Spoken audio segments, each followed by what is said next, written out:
আসসালামু আলাইকুম। আমরা এখন কাঁচা আমের জুস বানাবো। এখানে আছে কাঁচা আম।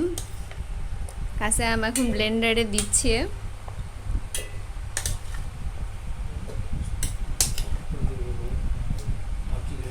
তারপরে কাঁচা মরিচ লাগবে। এখানে এখানে বিট লবণ আছে, চিনি আছে,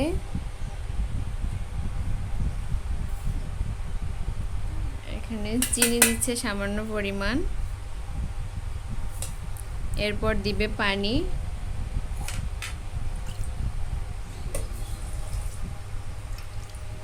পরিমাণ অনুযায়ী পানি।